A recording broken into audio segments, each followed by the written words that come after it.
Just a few days ago, the California Air Resources Board finally decided to implement a ban on sales of new gas passenger cars, trucks, and SUVs from 2035.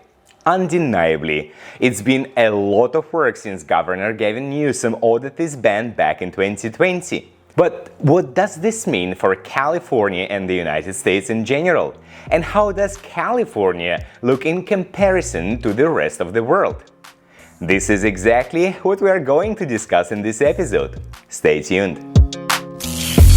Michael Bakunian here. I already answered some of these questions live on RTVI in Russian last week and thought it would make sense to summarize my thoughts here on my personal YouTube channel in English too. So, just how revolutionary is California's gas sales ban in 2035 compared to other developed countries?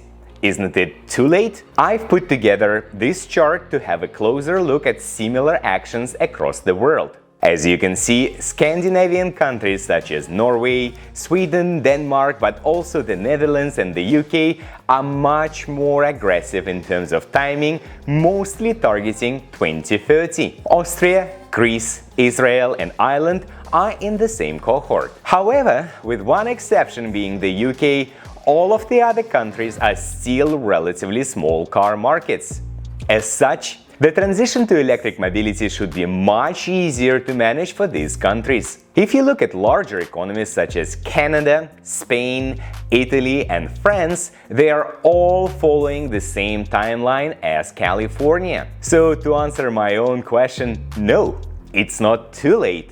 In fact, the CARB in many cases is being much more specific by introducing additional clarifications and requirements, such as charging compatibility as an example. As you may be well aware, Tesla has developed its own charging connector, which is incompatible with any other brand except for the Aptera, which I'm looking forward to seeing in real life at the upcoming fully charged event in San Diego. But the rest of the competition can't charge with Tesla public superchargers, so what the CARB did is that they've included a requirement that adapters must be available in this case. By the way, let me know in the comment section if you're planning to go to the fully charged event on September 10th.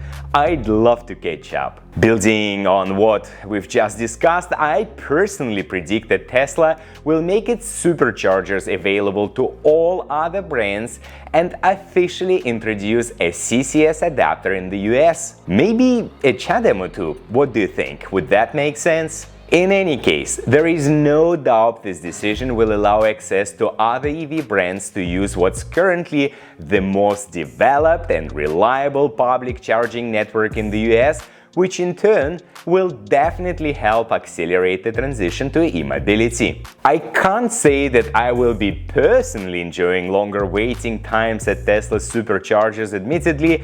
Still, from the overall society perspective, it's obviously the right thing to do. Another few elements that I find very thoughtful are battery health requirements and transparency. According to the CARB, batteries must hold 70% of the total driving range for at least 10 years or 150k miles, whichever is sooner. Any used EVs must have battery health indications. Any repair information must also be available to independent repair shops. This is all very relevant and addresses a lot of the potential barriers and pain points of EV drivers.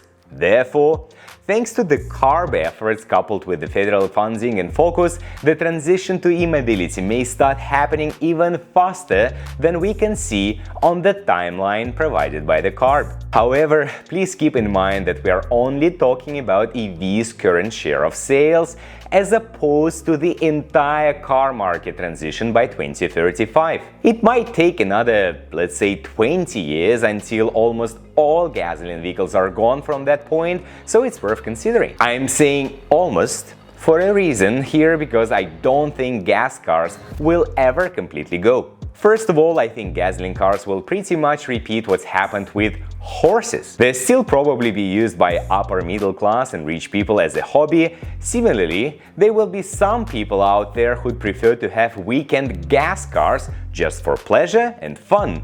Alternatively, they may well keep them as collectibles. But secondly, you've probably noticed that California has left some room for hybrid vehicle sales. The CARB smartly left some leeway for them to allow up to 20% of a manufacturer's vehicles to be PHEVs, but with a minimum pure electric driving range of 50 miles, which is quite an aggressive target for the current PHEVs we are seeing on the roads today. What I also liked about the new regulation is that the CARB has come up with measurable benefits of this decision. The new regulation will cut emissions from transportation by 50% by 2040 compared to the baseline scenario, which is practically equal to not burning 1 billion barrels of petroleum. That's a lot, needless to say. As a result, the state will likely save another $13 billion in health costs. An important additional benefit is that it will help provide support to the growing EV manufacturers based in California, such as Tesla, Lucid, and Rivian.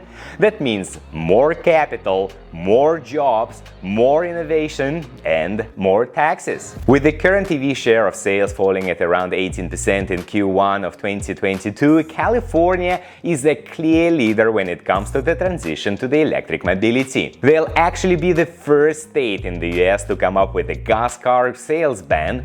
These actions are perfectly in line with the federal government's efforts, and I'd expect other zero-emissions vehicle states to adopt the same or similar objectives shortly. For me, there are only two gaps left. Number one, medium and heavy-duty vehicles are not included yet. I know it's not an easy decision, though I've heard rumors it's been quite a hot discussion. Unsurprisingly, several points aren't yet resolved, so it still needs a little more time. But here's hoping it will come soon. As for number two, I don't see any reason for the federal government not to leverage all the hard work the CARB has done. If everything goes well, naturally the CARB's effort will cover roughly 40% of the US car market. But what about the remaining 60%? I'm guessing some strong actions are now expected from the federal government. What do you think about these changes? Let me know your thoughts in the comment section down below. Don't forget to subscribe and see you soon. Bye.